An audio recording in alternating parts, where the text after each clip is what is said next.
younger men. They tend to be men in their 20s.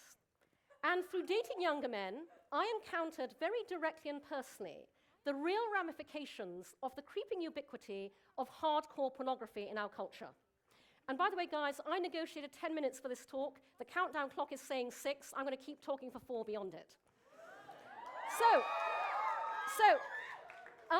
Today, hardcore porn is more freely and widely available via the internet than ever before. Kids like you are therefore accessing it at earlier and earlier ages than ever before. And as a result, we now have an entire generation of guys and girls growing up that believe that what you see in hardcore porn is the way that you have sex. And this is exacerbated by the fact that we live in a society where we all have sex, but we never talk about it. Parents are way too embarrassed to teach their children about sex. Schools and colleges run into issues if they try and make up the educational gap. And so hardcore porn has become, by default, the sex education of today. And that is not a good thing.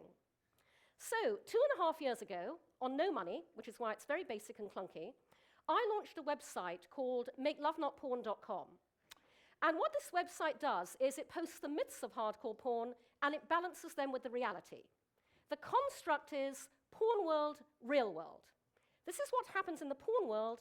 This is what happens in the real world. Two very important things about Make Love Not Porn. The first is that this is not in any way at all about judgment.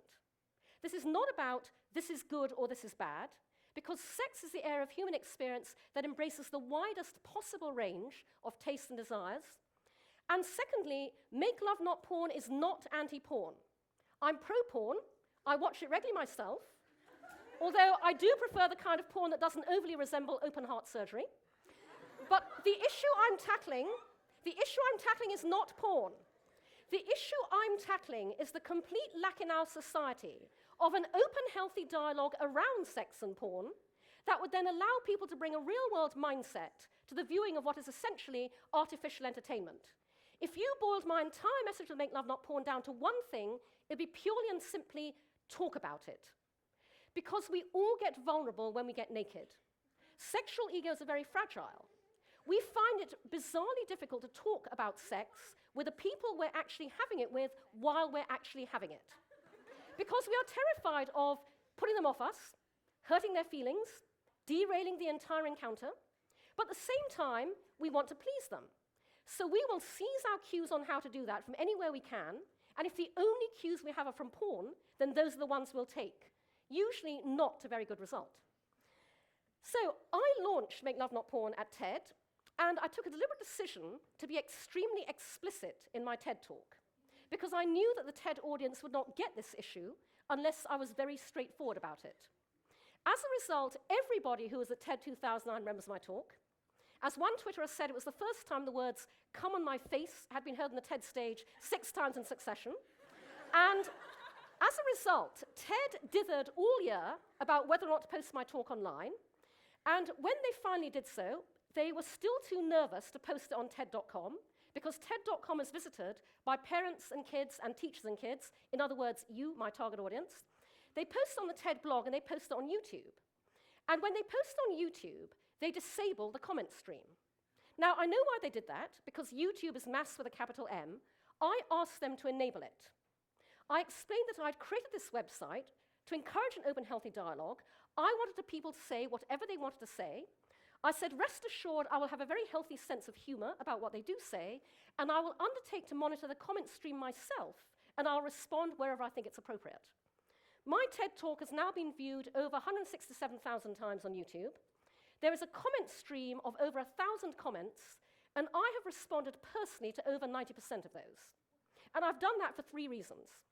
The first is, I'll be honest, enormous entertainment value for me. Because while there are many very positive comments on YouTube, there are also many very negative comments. The negative comments all fall into one area. They are young men, sometimes older men, but usually young men, hiding behind the veil of anonymity that our username affords, hurling obscene abuse at me. So when somebody posts, "Who'd want to come on her wrinkled old face anyway, shriveled up old hag?" he never expects that Cindy Gallop will respond to him, personally, publicly, openly, and with a sense of humor. So to that young gentleman, I replied, "I know. I could really do with those facials, right? Yours, shriveled up old hag." To the one who posted, any young guys fucking her can only be doing so out of pity, I posted, fortunately, a number of guys in their 20s like to do charity work. So, enormous entertainment value for me. But the second reason is, this is my chance of something I feel very strongly about, which is the online equivalent of tapping someone on their shoulder and saying, look me in the eye and say that to my face. And so that's why whatever I respond to them with, I always sign myself off as what they called me. Yours, shriveled up old hag, yours, wrinkled old bag, because that's me going, look in black and white at what you just flung unthinkingly out into the blogosphere, coming back at you from the person you said it about. How does that feel now? And the third reason is, this is my one chance to open up their minds. When I respond directly to a YouTube commenter, they will read what I have to say, because it's coming to them personally. They may choose to shrug it off, they may choose to ignore it, but it's my one opportunity to get them to think differently. The results of doing this have been fascinating. Many responses going, respect. We did not expect you to engage with a YouTube audience, because TED speakers tend not to do that. Many apologies, both publicly in the comment stream from the perpetrators of some of the most offensive comments, and privately, to me, messaged on YouTube. With the really angry commenters, the ones who kept going no matter what I said, I would invite them to message me privately. I'd say, let's discuss this one-on-one, because the comment stream windows are very small. Of the 10 or so guys I asked to do that, 9 of them did.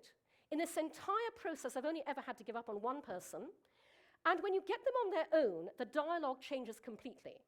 So one of the angriest commenters turned out to be 28, Eastern European, a computer programmer, and a virgin.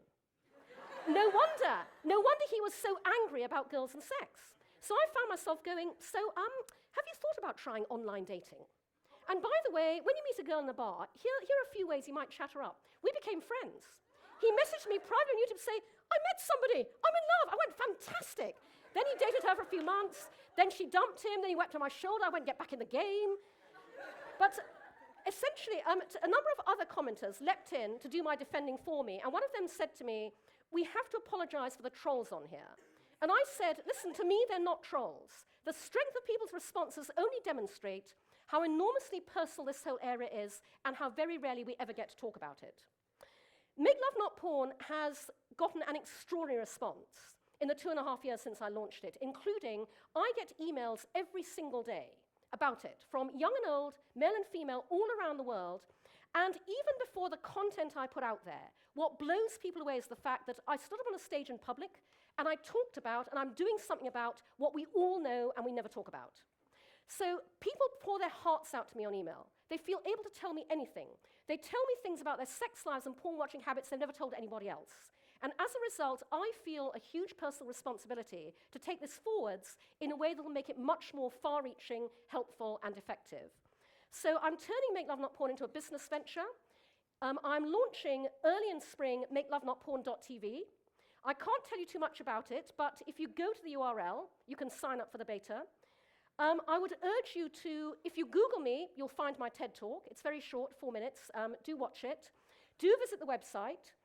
If you're interested, I have a short TED ebook, which you can find on iTunes and Amazon. Make Love Not Porn, Technology's Hardcore Impact on Human Behavior. Do read it. As a tech entrepreneur, I engage in discussions every day. I visit conferences, I go to blogs that are about the impact of technology on human behavior.